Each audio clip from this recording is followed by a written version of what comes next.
Cordiales saludos, amables televidentes que a partir de este momento nos acompañan en la señal de televisión Manavita y sean bienvenidos a la emisión estelar de TV Noticias. 60 minutos para revisar enseguida los hechos más destacados del acontecer nacional e internacional y en el ámbito local que han generado información en este miércoles 26 de octubre de 2022. Jornada en donde la Iglesia Católica Ecuatoriana llama a los movimientos sociales a ahuyentar el fantasma de los paros, esto ante el pronunciamiento que efectuó ayer la FENOCOSIN. Además, ha solicitado y ha informado de manera directa que no va a continuar acompañando el diálogo entre el gobierno y los pueblos y nacionalidades indígenas y otros movimientos sociales de los cuales venían siendo parte en los 2 últimos meses. Subió a 7 la cifra de muertos por la intoxicación con alcohol metílico que se ha registrado en Esmeraldas y en Santo Domingo, un hecho que ya está siendo investigado por parte de las autoridades. Y algunos temas en el ámbito local, la alegría en Puerto Viejo, ya que hoy se colocó la primera piedra del proyecto habitacional bicentenario. Además, su alcalde se ha referido a otras iniciativas que empiezan en la capital de todos los manavitas. Antes de desarrollar todas estas y otras importantes informaciones, les recordamos que el presente servicio informativo se transmite en tiempo real por nuestra cuenta oficial de Facebook. Estamos como Televisión Manavita por nuestra web www.tvmanavita.tv, también en el dial FM de Mantamar Radio y Candela Radio. Posteriormente lo podrán revisar en nuestro canal de YouTube. Aquí con las noticias. 179 nuevos policías reforzarán la seguridad en la provincia de Manabí. En un acto cívico, las autoridades provinciales hicieron el recibimiento oficial.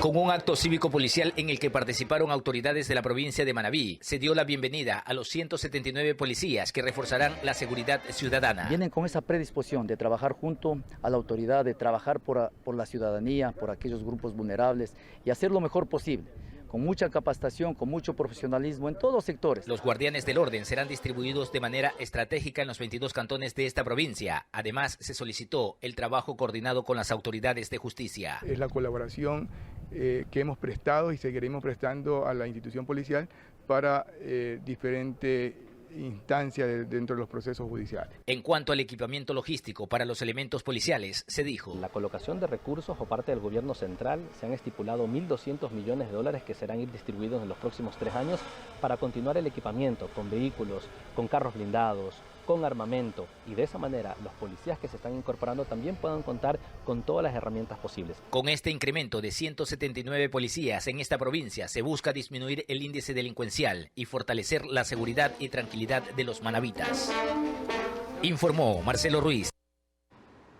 Y como lo anunciamos, el municipio de Puerto Viejo efectuó hoy el acto de colocación de la primera piedra del proyecto habitacional bicentenario. Aquí las declaraciones y los detalles en la siguiente nota. 70 nuevas viviendas se construirán con el proyecto habitacional bicentenario en su fase 2. El alcalde de Puerto Viejo, Erwin Valdivieso, manifestó que en una primera fase se entregaron 49 viviendas. Son viviendas asequibles de acuerdo a la tipología que permitirán a las personas con un poco menos de recursos en Puerto Viejo acceder a las mismas, y el proceso es que esto siga. Hay que completar 200 viviendas en esta primera, segunda y tercera fase para llegar en los años en adelante a bajar el déficit que bordea las 22.000 habitaciones en Puerto Viejo. ¿El financiamiento cómo llega? Esto hay un crédito del BEDE que fue generado para estos procesos constructivos. La empresa como operadora inmobiliaria Puerto Vivienda selecciona a los constructores, generan la comercialización, aunque también hay una especie de alianzas público-privadas que se las está manejando para garantizar en una primera etapa que se hizo que haya atención efectiva a quienes demandaban estas viviendas. Es decir, hay una mixtura. El alcalde Valdivieso manifestó que en un plazo no más de 6 meses a un año se concluyan estas construcciones de calidad que comienzan a dignificar y seguir elevando el autoestima del puertovejense. Con $500 pueden ya comenzar a separar las viviendas, ¿no? Hay diferentes valores, pero entiendo que parten desde los $36.000 a los 41, hay unas más grandes, hay un sistema domótico, hay otras que van a ser manejadas a través de paneles solares, pero se buscará que sean agradables y acogedoras para quienes la vivan. José Cusme, Televisión Manavita. La unidad de fiscalización de la Delegación Provincial Electoral de Manabí, en cumplimiento al reglamento para el control de propaganda o publicidad y promoción electoral establecida en el Código de la Democracia, realiza el monitoreo de vías en la provincia para constatar y evidenciar la existencia de campañas electorales anticipadas de cara a las elecciones seccionales y del Consejo de Participación Ciudadana y Control Social a efectuarse en febrero de 2023. Los técnicos electorales realizan informes semanales que son remitidos a la Coordinación Nacional de Participación Política para el trámite correspondiente. Es importante señalar que los valores por campaña anticipada serán imputados posteriormente al gasto electoral. El Código de la Democracia establece que en plazo de 90 días, cumplido el acto de sufragio, las organizaciones políticas podrán presentar cuentas ante el órgano electoral competente. Volvemos a Puerto Viejo. Allí su alcalde, Erwin Valdivieso, se refirió al proceso de la fase 2 del Palacio Municipal del Cantón. Edificio municipal, ya el BEDE generó toda la documentación para que se cree la cuenta única en el Banco Central a través del Ministerio de Finanzas para el depósito de esos valores, con lo cual hemos avanzado en lo que se concretó. ¿Hay un tiempo de entrega ya la primera fase para que ya se quede? Esperemos, 45 días apenas reingrese el contratista. ¿Cuándo empezaría entonces la segunda fase? Inmediatamente que se cumplan todos los procesos legales y luego contractuales, porque eso va por un proceso de licitación nacional. No, ya, por el monto no es internacional, ¿no? No, cuando supera los 5 millones de dólares va a licitación internacional, cuando baja de 5 millones puede ser licitación nacional. ¿En qué consiste la segunda fase? Un edificio similar y área de atención a los ciudadanos. Gracias por seguir en vuestra sintonía y sean bienvenidos al espacio de entrevistas cuando son 19 horas con 17 minutos en todo el territorio continental ecuatoriano. Vamos a conocer detalles de la pantalla grande, del cine. Hay una propuesta interesante que nos trae, como no podía ser de otra manera, Sony Pictures, en una propuesta direccionada a los niños, una película infantil denominada Lilo Lilo Cocodrilo, que justamente nos habla de un amigo cocodrilo, dirigida por Josh Gordon, y que vale la pena conocer detalles de la propuesta. Enseguida conversamos con Líder Medranda, él es un experto en cine. Líder, en términos generales, ¿qué opinión te merece la propuesta y hacia dónde apunta la intención de traernos justamente esta nueva película? Bienvenido, buenas noches. Buenas noches, muchas gracias por la invitación. Vengo a nombre de Sony Pictures para invitarlos a que este 27 de octubre asistan a su cine favorito, a cualquiera que sea, y a ver Lilo Lilo Cocodrilo, que yo creo que es la mejor película familiar del 2022, que cuenta con la actuación de Javier Bardem y Shawn Mendes, sobre todo en la música. Una historia que nos trata sobre el mensaje de que no tiene nada de malo ser diferente y que la niñez es lo máximo. Perfecto. Sabemos que es una película de comedia musical estadounidense, pero ¿en qué consiste la historia? ¿Qué tipo de adaptaciones de lo que hemos leído se lleva ahora al cine, estimado líder? ¿Cuál es tu criterio? Sí, efectivamente es una película familiar, se trata sobre una familia que se mudó recientemente a Nueva York y que tiene que lidiar con los problemas, con las vicisitudes de la ciudad grande, sobre todo la gran diferencia de cultura y el gran movimiento de personas. Entonces esta familia tiene a su hijo Josh, al que le cuesta trabajo adaptarse hasta que encuentra al cocodrilo más cool de los últimos tiempos. Perfecto. Sabemos que ya se estrenó en Estados Unidos el 7 de octubre. ¿Cuál ha sido la acogida y qué expectativas genera en el Ecuador? Le está yendo muy bien. Tengo entendido que en su primer fin de semana pues alcanzó las expectativas de recaudación que Sony Pictures tenía. Y yo espero que, yo estoy seguro que le va a ir muy bien en Ecuador, porque la peli se sostiene muy bien a sí misma, el mensaje es muy bonito, el subtexto es muy bonito, y el cocodrilo Lilo, este lindo personaje, es muy entrañable. La peli se disfruta mucho, sobre todo si vas acompañado de algún amigo, de algún familiar infantil, de alguien niño, de alguien niña. Líder, estos efectos visuales que se utilizan dentro de la película, mucha animación por computadora, ¿nos llevan también a una realidad, a recrear todo lo que en algún momento leímos en este cuento? Sí, sí, no lo dudes. Y sobre todo, la mayor fortaleza que es como devolvernos a devolvernos ese sentimiento de diversión, de no pensarlo mucho y más bien disfrutar la vida, disfrutar el presente, vivir el aquí y el ahora y también disfrutar mucho con la música de Shawn Mendes y de los compositores que trabajaron en la película del Gran Showman. Líder, 106 minutos, ¿desde cuándo, en qué cines? 106 minutos vamos a disfrutar, pero ¿desde cuándo, en qué cines? Las entradas ya están a la venta, hay un preestreno, cuéntanos detalles de esa, que son interesantes conocerlos. Bueno, no hay preestreno, el estreno oficial, la fecha durísima es el 27 de octubre. Depende de cada sala, más o menos la hora en la que se vaya a estrenar. Obviamente tiene que ser en los horarios tarde-noche o directamente nocturno.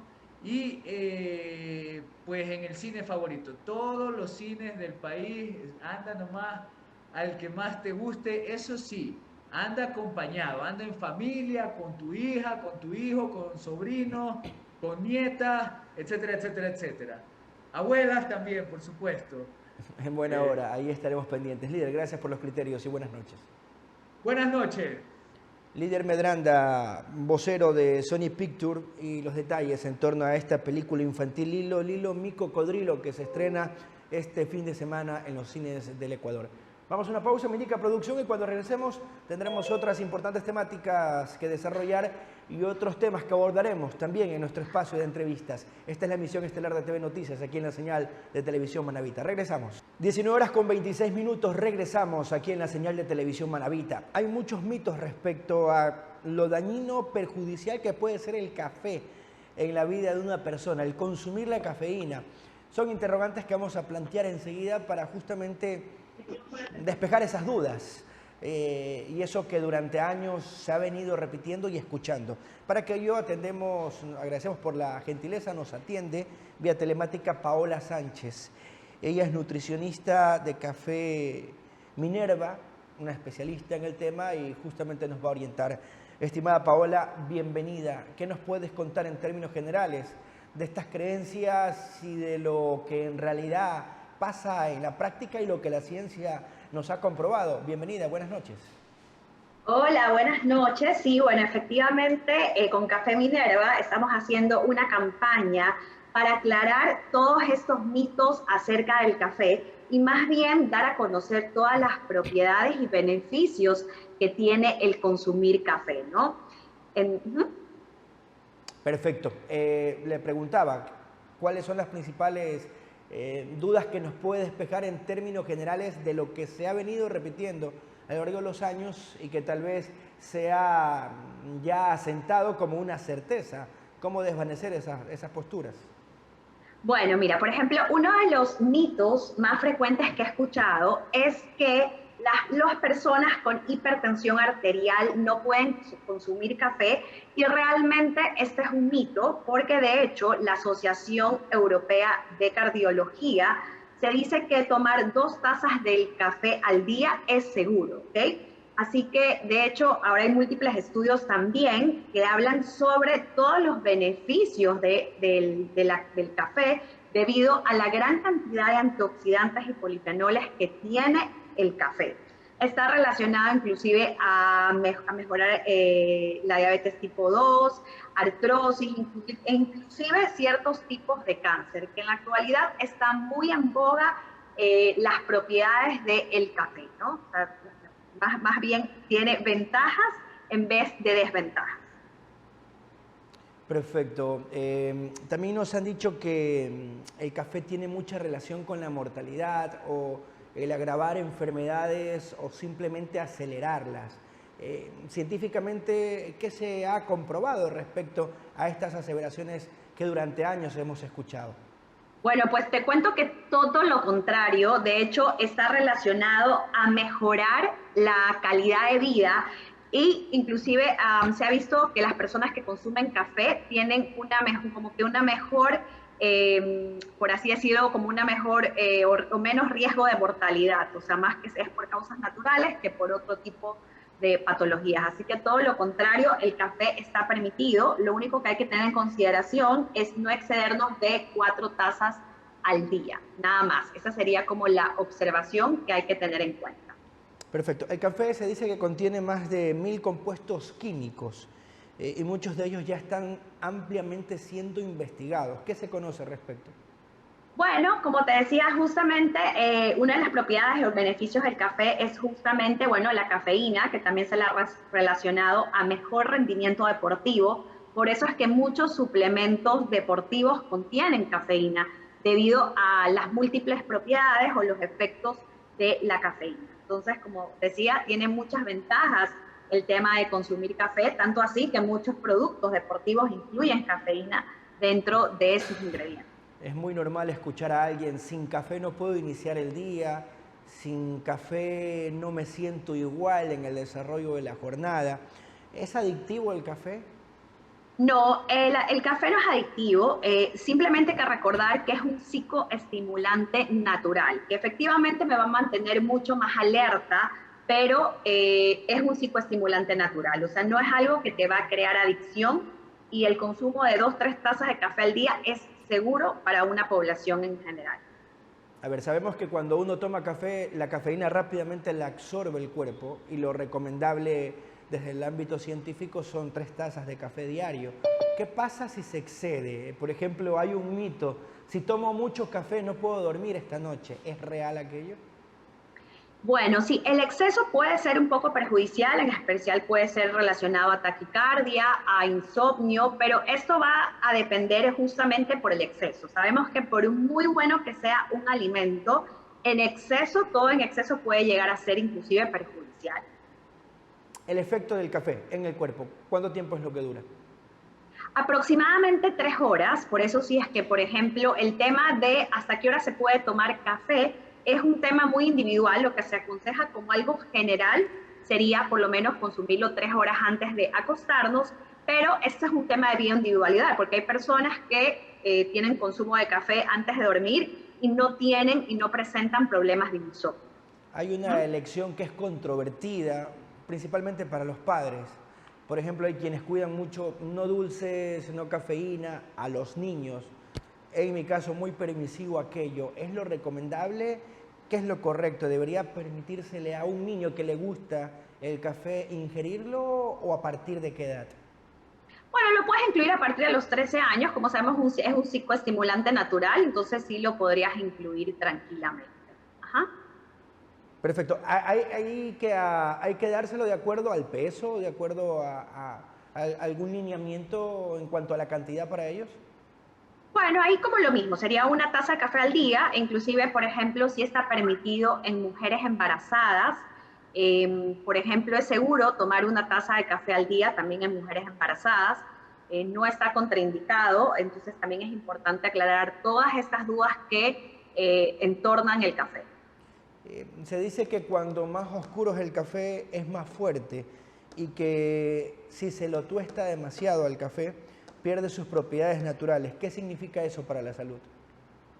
Bueno, mira, el café de por sí va a tener, como lo mencionaba, un alto grado de polifenoles y depende mucho de la preparación. Es preferible siempre tomar café pasado porque vas a aprovechar mucho más sus antioxidantes, pero todos los cafés, inclusive solubles, inclusive el descafeinado, también tiene sus propiedades, así que lo puedes consumir tranquilamente. ¿Qué nos dice? ¿Hay estudios, hay data, hay estadística de cuántas personas toman café en Ecuador, un promedio, y qué resultados tienen en la jornada diaria? No, ese dato no te lo podría indicar realmente porque no lo sé específicamente en números, ¿no? Sabemos que, lo que sí sabemos es que Ecuador es un país muy cafetero, de hecho no solo por el consumo de la población, sino también porque ya estamos exportando café y más como café de buena calidad, excelente calidad, como lo es Café Minerva. ¿Es real que el café puede disminuir o reducir el riesgo de cáncer en las mujeres?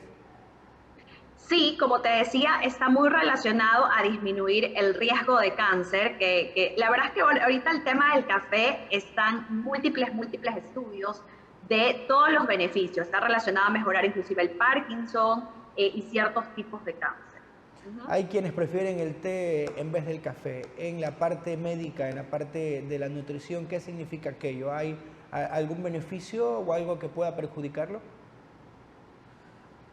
Okay. Quizás te refieres a que el té verde, por ejemplo, o el té negro también contienen cafeína, es verdad, así que también se puede aprovechar todas las múltiples propiedades también del té verde, porque justamente el té verde y el té negro contienen cafeína, así que también es un psicoestimulante natural que lo podemos usar en nuestra vida tranquilamente. Doctora Sánchez, ¿qué se busca con esta iniciativa que llevan a cargo ustedes? ¿Cuál es el objetivo? Bueno, lo que se busca es descartar todos estos mitos o mala fama que a veces se ha hecho en torno al café. Es como con Café Minerva nos estamos preocupando por la salud poblacional y es descartar mitos, ¿no? Yo tengo mucho en consulta, a veces pacientes, por ejemplo, generalmente hipertensos, que vienen muy tristes a mi consulta diciendo, pero por favor no me prohíba el café, y yo les respondo tranquilos, o inclusive pacientes con pérdida de peso que a veces me dicen pero por favor no me prohíba el café, y yo les digo, yo no les voy a prohibir el café, porque de hecho el café tiene múltiples propiedades. Entonces justamente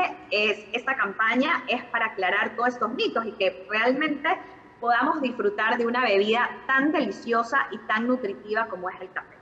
Ahora, ¿en qué casos es recomendable no consumirlo? ¿Qué es lo que ustedes medican? Bueno, ¿en qué casos no es aconsejable café? Bueno, primero en casos con úlceras gástricas o ciertos síndromes de colon irritable, porque el café también es un poco irritante. Entonces, realmente en estos casos, o personas que presentan algún tipo de alergia tanto a la cafeína o algún componente del café. Perfecto. Bastante claros los criterios y oportunos también. Doctora Sánchez, gracias y buenas noches. Buenas noches. La doctora Paola Sánchez era nuestra invitada, nutricionista de Café Minerva, en torno a los mitos y verdades sobre el consumo del café. Bastante oportuno este tema. Vamos enseguida al ámbito político, la coyuntura del Ecuador lo analizamos enseguida, así como también un problema real que afrontan en Manabí importantes personas que han dedicado durante mucho tiempo a una institución su vida, más allá de trabajar, y hay muchos problemas en torno al tema. Pero agradezco la gentileza, nos atiende Salvador Quispe, asambleísta nacional y líder del movimiento Pachacuti, quien tiene bastante claro esta situación, pero antes de meternos de lleno en el tema concretado para el diálogo de hoy, asambleísta, quisiera conocer cuál es el avance o la actualización que nos puede entregar respecto a la mesa que se instaló en el inicio de este mes, la Mesa Técnica de Seguridad, con diferentes delegados de todas las funciones del Estado y de ustedes como Asamblea Nacional para analizar un grave problema que hoy tiene el Ecuador, que es la seguridad. Y aparecían tres importantes aportes: el porte de armas, depuración de las instituciones de seguridad y la capacitación. ¿Son viables? ¿Es la solución al problema?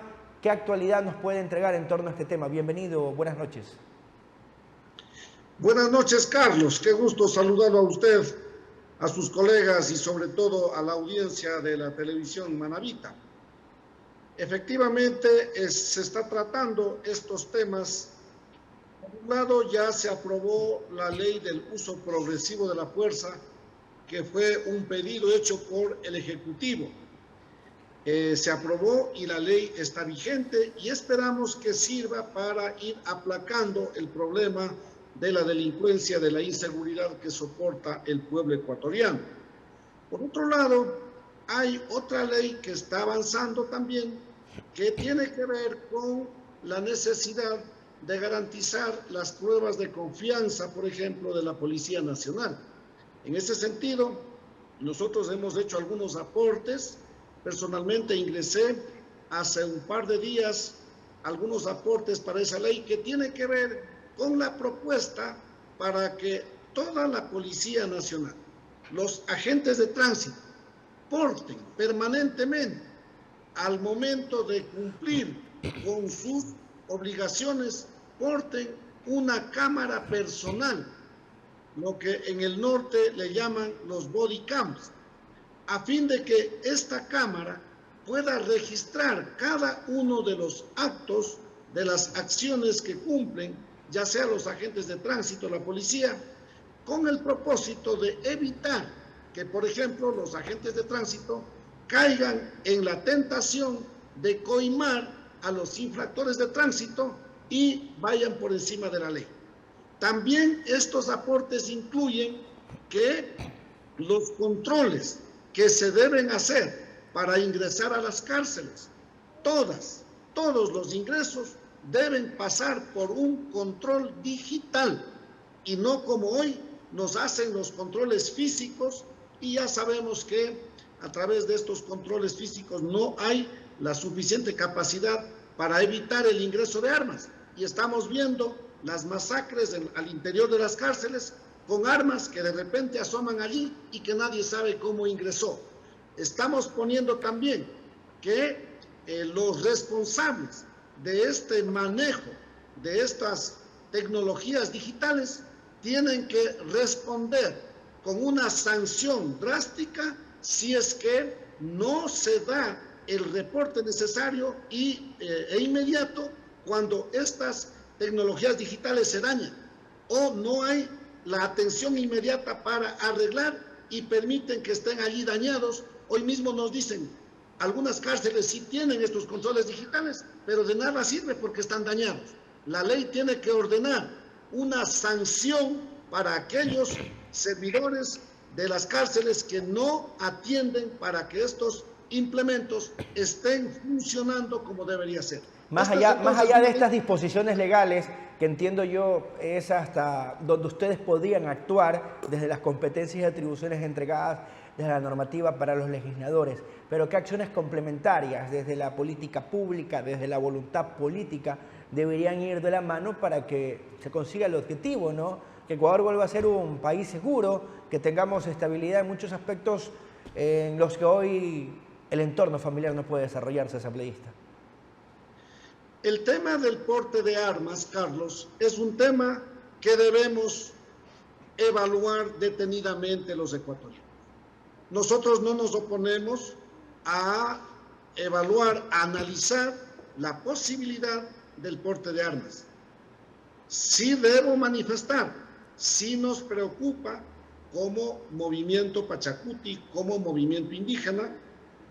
No vaya a ser que mañana, por bien hacer, al momento de entregar las armas a los ecuatorianos, vayamos a entrar a un ambiente donde se complique más y tengamos consecuencias mayores por la tenencia de armas en el marco de la violencia intrafamiliar, por ejemplo. Por lo tanto, es un tema que debemos analizar junto con los organismos competentes, organismos internacionales de derechos humanos, etcétera, a fin de poder llegar a una buena conclusión. Pero también hemos dicho, Carlos, no es suficiente dotarle a los ecuatorianos o demás policías, como ahora se anuncia, 30,000 policías adicionales. Si es necesario, ok, vamos.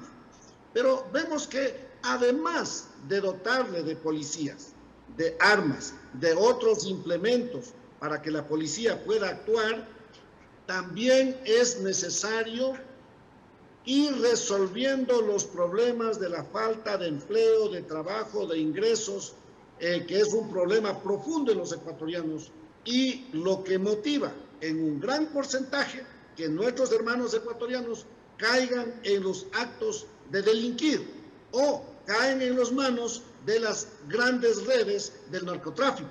Necesitamos ir resolviendo estos temas estructurales, sociales y económicos, y por eso también tenemos en la Asamblea Nacional varios proyectos de ley que apuntan a ir resolviendo estos problemas estructurales, como aquella ley que busca transparentar el costo del dinero, cuyo objetivo final es, ojalá, a bajar las tasas de interés a fin de que los ciudadanos emprendedores puedan conseguir un crédito más económico y puedan emprender y puedan tener su propio empleo, puedan tener ingresos y vivir una vida más digna y no caer en el problema de la delincuencia. Son, entre otras, las iniciativas que están caminando en la Asamblea Nacional. Perfecto, asambleísta. Son temas que requieren mayor profundidad y sí, hay controversias respecto a las posturas, pero que son necesarias llevarlas a la opinión pública, al debate y encontrar un punto intermedio que sean herramientas parte de la solución. Pero nos trae un tema también interesante. ¿Qué conoce respecto a los trabajadores de la Universidad Laica Eloy Alfaro de Manabí que han denunciado que tienen problemas con su plan de jubilación? Un plan que ha traído durante años complicaciones. ¿Qué conoce usted al respecto? Bueno, conozco algo al respecto, Carlos. Por un lado, nosotros aprobamos este año una reforma a la Ley de la Seguridad Social que en la parte pertinente, artículo 220.1, si usted me permite, doy una lectura ligera, habla y dice sobre la administración de los fondos complementarios previsionales cerrados. Los fondos complementarios provisionales cerrados serán administrados por los partícipes, es decir, por sus dueños, a través de un proceso de elección conforme con los estatutos de cada fondo previsional cerrado. Los administradores deberán enmarcar su gestión en los principios de legalidad, transparencia, solvencia, eficacia, rentabilidad y a todas las demás regulaciones y controles que al efecto se establezcan por parte de los órganos competentes. Conozco que en el caso del Fondo Previsional Cerrado de la ULEAM no se está respetando el artículo 220.1 de la Ley de la Seguridad Social. Están haciendo cualquier acción, utilizan cualquier argumento para desde el BIES no soltar la administración. Y entonces hicieron una asamblea hace aproximadamente unas 3 semanas y de los 1.743 dueños de ese fondo, o dicho en los términos de la ley, 1.743 partícipes, solo votaron 171, ni siquiera el 10%, y toman una decisión en el sentido dizque que la administración seguirá en manos del BIES y no de los dueños del fondo. ¿Cuál es la razón? A la señora responsable del manejo de este fondo, nombrada por el BIES, cuyo nombre no tengo en mente este rato, ¿cuál es la razón? ¿Por qué no quieren soltar la administración? ¿Por qué quieren seguir manipulando? Y hay una duda de los alrededor de 11 millones de dólares que tenía el fondo, hay una duda del manejo de más de la mitad de ese recurso. Así que estoy, por un lado, pidiendo al BIES que me entregue todo el padrón, que me entregue el registro de quienes asistieron a esa reunión, que a mi criterio no tienen ninguna legitimidad, porque no pueden tomar decisiones. 171 partícipes, dejando de lado al resto de un total de 1.743. Traduzcamos eso a cifras, asambleísta. ¿A qué afectación nos referimos? ¿Cuántas personas hoy están siendo perjudicadas y de qué tipo de perjuicio se refiere? Bueno, hay una serie de hechos. Está en duda el manejo de más de 5 millones de dólares de ese fondo. Eso tiene que esclarecerse. La Superintendencia de Bancos tiene que demostrar cómo están haciendo el control pertinente para el buen manejo, pero por sobre todo estamos insistiendo que se respete el artículo 220.1 de la Ley de la Seguridad Social, que manda a que estos fondos sean administrados por sus dueños. Ya en el asambleísta, pasado, entonces suponemos o presumimos que la responsabilidad no recae sobre la universidad, sino sobre el BIES y quién ha administrado estos fondos. Es verdad, no hay aquí una responsabilidad directa de las autoridades de la universidad. El fondo es un fondo privado, hablemos de los términos nuestros. Es de propiedad de quienes aportan voluntariamente aparte del aporte que aquellos servidores de la universidad hacen por obligación al Seguro General, al Instituto de la Seguridad Social, lo que hacemos todos. Pero ellos se pusieron de acuerdo a crear un fondo para la jubilación aparte de lo del IES. Esto es un fondo previsional cerrado, privado.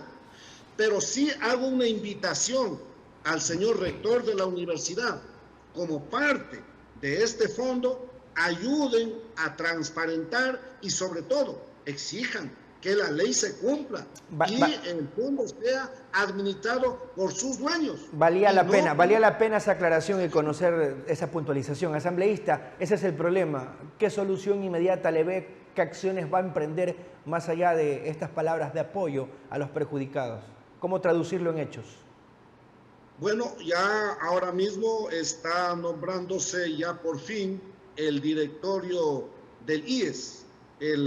Esperemos que ya el representante de los trabajadores sea nombrado pronto y podamos contar con un consejo directivo del IES que verifique y nombre autoridades ante el BIES que respeten la ley.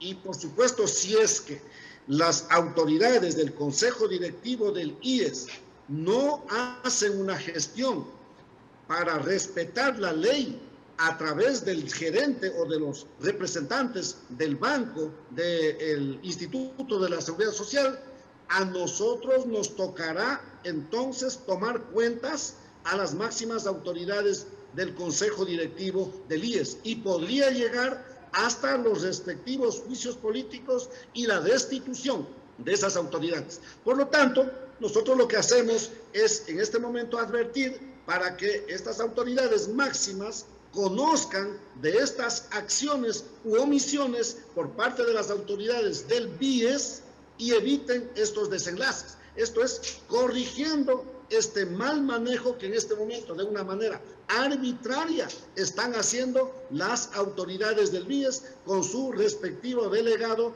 quien maneja el Fondo Previsional Cerrado de la ULEAM allá en Manta. Asambleísta, gracias por sus criterios. De seguro en una próxima oportunidad ampliaremos otros temas. Buenas noches.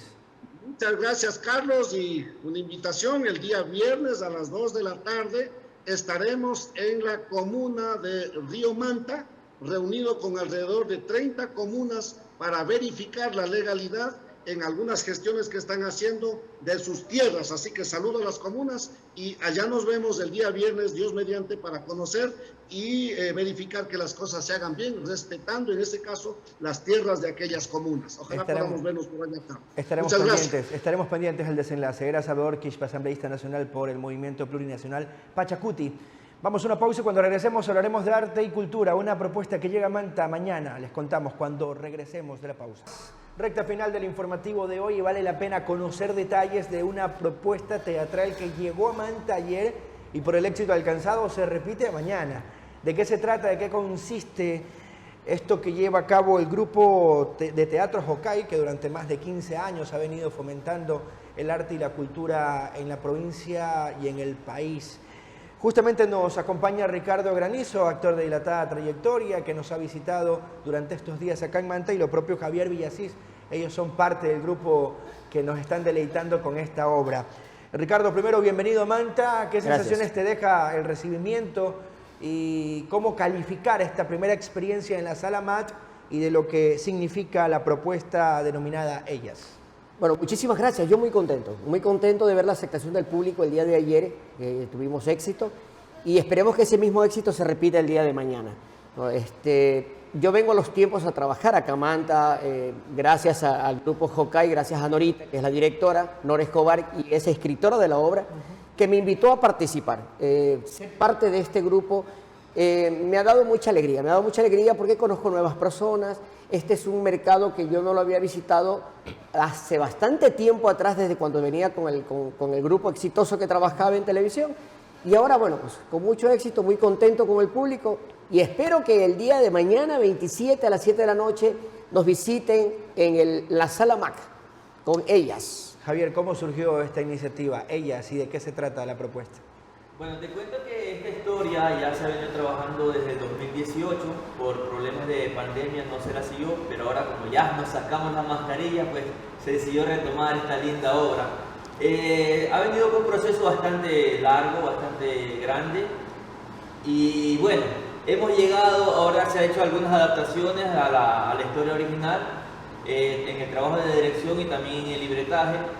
Y venimos con esta comedia reforzada, es decir, una comedia reforzada. Oye, es raro, ¿cómo nos vamos a reír de las mujeres en los asilos, aquellas que quedan abandonadas? ¿Cómo lo han trasladado, evitando esa suspicacia y todo lo que hoy estamos expuestos en el mundo moderno, ¿no? Justamente lo que hemos querido es topar un tema muy triste, muy sensible, totalmente, susceptible, ¿no? Para las personas, pero dejar el mensaje de que aunque ya estén en la tercera edad, estén en la nueva vida, no se acaba la vida para ellos continúan. Y qué mejor ejemplo para el grupo, porque está conformado por el 80% de integrantes del grupo son personas de la tercera edad.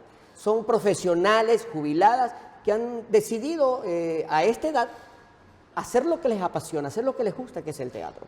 Entonces se tomó todas estas historias, que son algunas reales.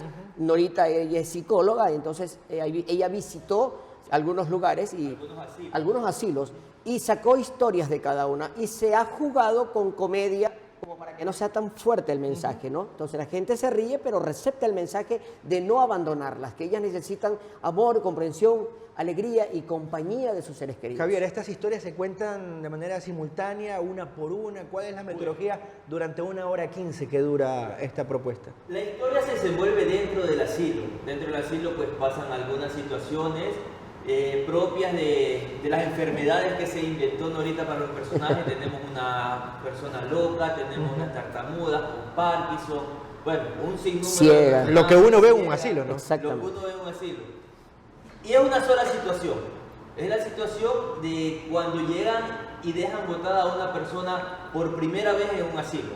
Porque dentro de la obra no es que la van a dejar, sino que la van a botar al asilo. Un hijo irresponsable que se cansó de tener a su mamita en la casa y va y la deja botada. Algunos regresan y otros no. Algunos regresan, otros no. Entonces se quiso plasmar esta historia en la obra para crear la conciencia que necesitamos de que es cuidar a nuestros viejitos, ¿no? Nuestros papitos, por más viejitos que estén, pues tenemos que cuidarlos como ellos nos han cuidado a nosotros desde que somos chiquitos, incluso hasta grandes nos han cuidado. Y lo importante es que en este asilo, o sea, no están mal cuidadas, ¿no? Está un doctor, ¿no?, que lo representa mi hijo, Ricardo Granizo Jr., estoy yo, que es el enfermero, un enfermero muy sutil, muy versátil. ¿En qué papel te vemos, Ricardo? Cuéntanos. Ya lo estamos trasladando de la pantalla chica a verte ahora en el teatro. En teatro. Bueno, esta vez estoy así, como te digo, un personaje muy sutil, muy alternativo, que quiere muchísimo a las señoras, pero hay cositas que siempre se comete como humano error y se equivoca en algo, unos medicamentos, y las pone a dormir a las señoras. Es el explosivo de la Esa es la parte, sí. El punto de inflexión. Exactamente. Entonces ellas dormidas todas, se pegan un vuelo imaginario, un vuelo de sueño, donde salen a la calle, salen a divertirse, a disfrutar, y disfrutan porque tenemos hasta un stripper dentro de la obra. Increíble. Dos. Increíble. Sí. Javier, ¿dónde, cuándo, cómo acceder a las entradas? ¿Desde ahora lo pueden hacer? ¿Tienen que ir de forma directa mañana? Claro, pueden comprar en taquilla, pero acá tenemos el número de teléfono. El número es 099-512-8428. 099-512-8428 o en nuestro Instagram como Casa de Arte 1960. Ahí pueden adquirir las entradas, un precio súper cómodo. Somos 17 personas en escena con 20 personajes que abordan en la obra y el valor es económico, $10 la entrada. $10, función única mañana en Sala Mac, acá en Manta. ¿A qué horas? 7 de la noche. 7 de la noche. Aproximadamente dura la obra una hora llena de risas, de sentimientos, de emoción y muchas cosas más, que le invitamos a todas las personas que están viendo el programa a que asistan. Jueves 27, día de mañana, a las 7 de la noche en la Sala Mac. Ricardo, para concluir, ¿por qué ir mañana a ver ellas en el cierre de esta gira que han hecho acá en Manaví? Porque primero es necesario consumir lo nuestro, consumir teatro, consumir arte. Y Manta tiene mucho talento, porque ya les digo, todo el grupo de Jocay es justamente de acá de Manta, ¿no? Estamos mi hijo y yo como actores invitados. Y ahí poniendo un granito de arena y celebrando también las fiestas de Manta, su centenario, y bueno, pues trayéndole diversión al pueblo mantense. Ricardo y Javier, éxitos y muchas gracias por los criterios. Muchísimas gracias por el espacio. La invitación está planteada entonces, apoyar el arte, la cultura, un sector que ha sido duramente golpeado desde el terremoto arrastrando acá en Manabí, la pandemia, estos 2 años de inactividad, está volviendo y con fuerza, y mucho más cuando hay talento ecuatoriano. Así que la invitación está hecha para que seamos parte de esta obra teatral, Ellas, mañana en la Sala MAC. Así también ponemos punto final a esta emisión de noticias. Le agradecemos a ustedes por su amable compañía y nos reencontramos mañana a partir de las 19 horas en la emisión estelar. Pero recuerden, hoy a las 22 se actualizan estas y otras importantes informaciones en nuestra emisión El Cierre. Buenas noches y que descansen. Televisión Manabita presentó